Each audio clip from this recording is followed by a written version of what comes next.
అందరికీ హాయ్, నా పేరు ప్రదీప్. ఈరోజు నేను చెప్పాలనుకునే టాపిక్ వచ్చి అప్పు. అప్పు అంటే ఎలా ఉంటుందంటే చిన్నవాడికి చిన్నగా ఉంటుంది, పెద్దవాడికి పెద్దగా ఉంటుంది. ఇలాగే రాష్ట్రాలకు కూడా అప్పు ఉంటుంది. మీ అందరికీ తెలిసిందే. మన రాష్ట్రానికి ఉన్న అప్పు ఎంత అయితే ఆంధ్రప్రదేశ్కి 5 లక్షల కోట్లు. మినిమం దగ్గర 10 లక్షల కోట్ల వరకు ఉంది, కానీ 5 లక్షల కోట్లు అయితే మన నెత్తి మీద ఉంది.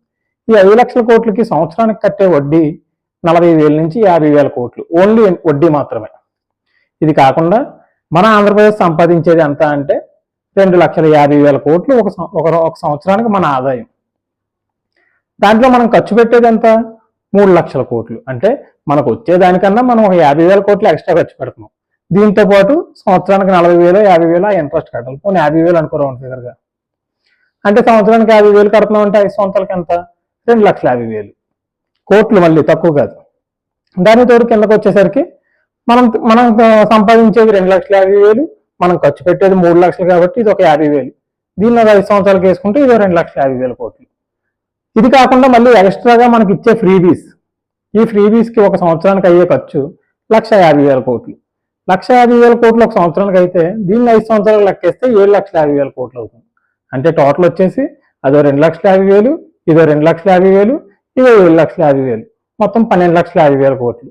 ఇది కాకుండా మళ్ళీ మనం ముందు తీసుకున్న 5 లక్షల కోట్లు అక్కడే ఉంది. అలాగా ఈ 5 లక్షల కోట్లు కూడా కలిపితే 17,500 కోట్లు మొత్తం కూడా.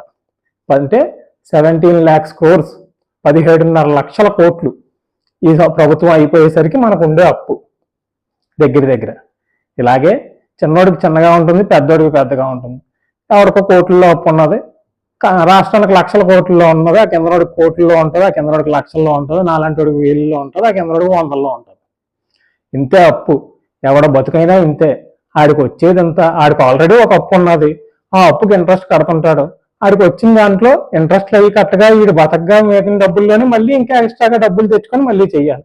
అంటే ఈ లైఫ్ సైకిల్ ప్రాసెస్ అనేది అసలు ఎండ్ అవ్వదు. ఎప్పటికి ఎండ్ అవుతుంది? నువ్వు ఎప్పుడైనా సరే మొత్తం అంతా కూడా సరిగ్గా చేయగలిగితేనే ఏదైనా ఎండ్ అవుతుంది. దానికి సొల్యూషన్ అనేది వీళ్ళు చెప్పరు. ఎందుకంటే వాళ్ళు ఉండేది 5 సంవత్సరాలు ఫుల్ ఖర్చు పెడతారు, పేరు తెచ్చుకుంటారు, వాళ్ళ డబ్బులు సంపాదించుకుంటారు, వెళ్ళిపోతారు. తర్వాత పడేది ఎవరి మీద? రాష్ట్రం మీద పడుతుంది. అంతే.